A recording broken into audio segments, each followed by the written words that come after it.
وہ 18 ذی الحج کے بعد جس میں تمام محدثین کے اتفاق کے مطابق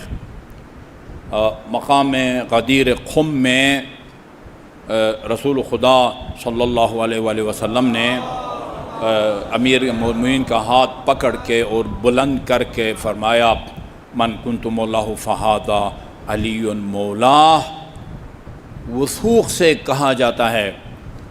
اور میں نے ذمہ دار علماء کرام سے یہ جملہ سنا بھی ہے، آپ بھی الحمدللہ صاحب مطالعے ہیں، کہ رسول خدا کا فرمان ہے، اعلان ہے، ان اللہ، اس مضمون کی روایتیں بہت ہیں ہماری کتابوں میں بھی اور اہل سنت برادران کی کتابوں میں بھی۔ یہی متن جو سنانے لگا ہوں یہ ہماری کتابوں میں بھی ہے اور اہل سنت برادران کی کتابوں میں بھی ہے۔ ان اللہ جعل لأخی علی ابن ابی طالب فضائل لا تحصى کثرۃ، خدا نے میرے بھائی کو جو فضائل مناقب عطا فرمائے ہیں وہ اتنے زیادہ ہیں کہ کوئی انسان ان فضائل کا شمار نہیں کر سکتا۔ یہ بہت سارے شیعہ سنی کتب احادیث کی عبارتوں کا یہ نتیجہ ہے، یعنی وہ بذات خود یعنی اللہ کی طرح لامحدود نہیں ہیں۔ حضرت علی اللہ کی طرح لامحدود نہیں ہیں، خدا کی نہ کوئی پیدائش ہے، نہ کوئی روحانی پیدائش ہے، نہ کوئی نورانی پیدائش ہے، وہ لم یزل ولا یزال، اللہ تعالی ہمیشہ سے ہے اور ہمیشہ رہے گا، وہ لامتناہی ہے، اس کے صفات بھی لامتناہی ہیں۔ لیکن مثلا امیر المومنین وہ ان کی زندگی محدود ہے۔ 13 رجب کو خانہ کعبہ میں آپ کی ولادت ہوئی ہے، 21 رمضان کو آپ کی شہادت ہوئی ہے، ظاہری مادی پیدائش۔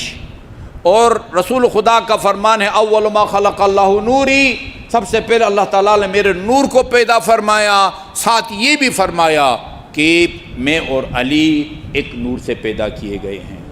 جی وہ نوری خلقت جو ہے نا وہ بھی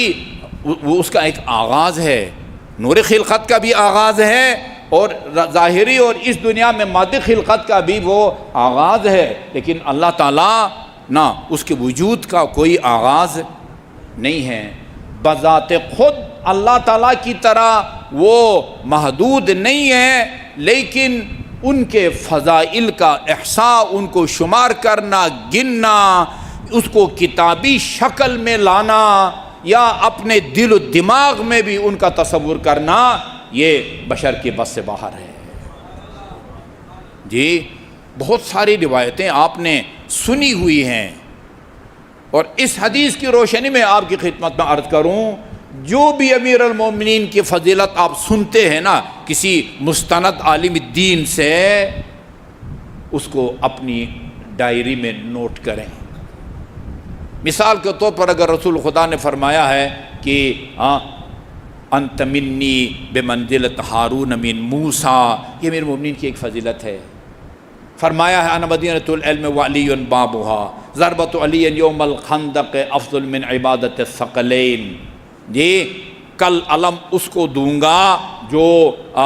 وہ فرار نہیں کرے گا، یہ خدا سے محبت کرے گا اور خدا اور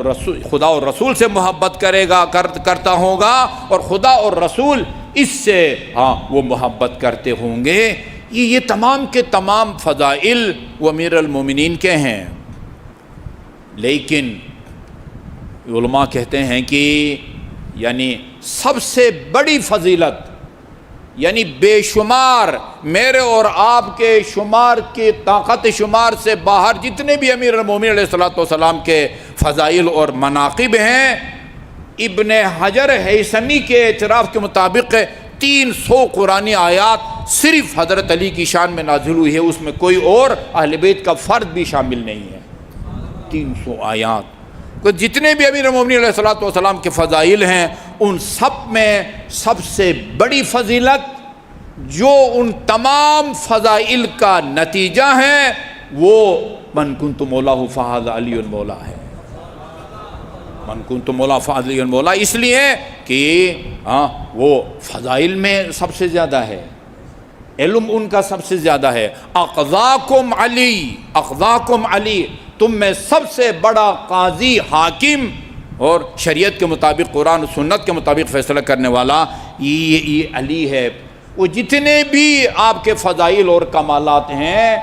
ظاہر ہیں، قانون یہ ہے، قانون یہ ہے، شیعہ بھی اس کو مانتا، سنی بھی مانتا ہے کہ نبی کا نمائندہ جانشین وہ ہو سکتا ہے جو نبی کے بعد سب سے افضل ہو، جی،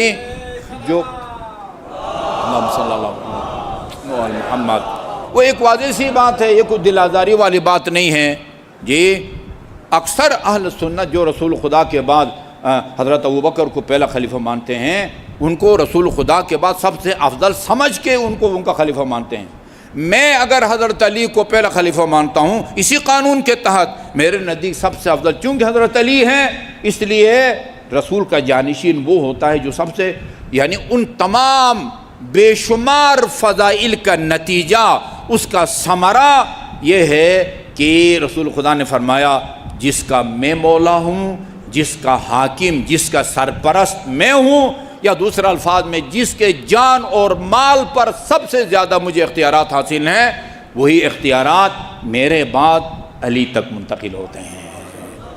جی۔ یہ ایک حقیقت ہے۔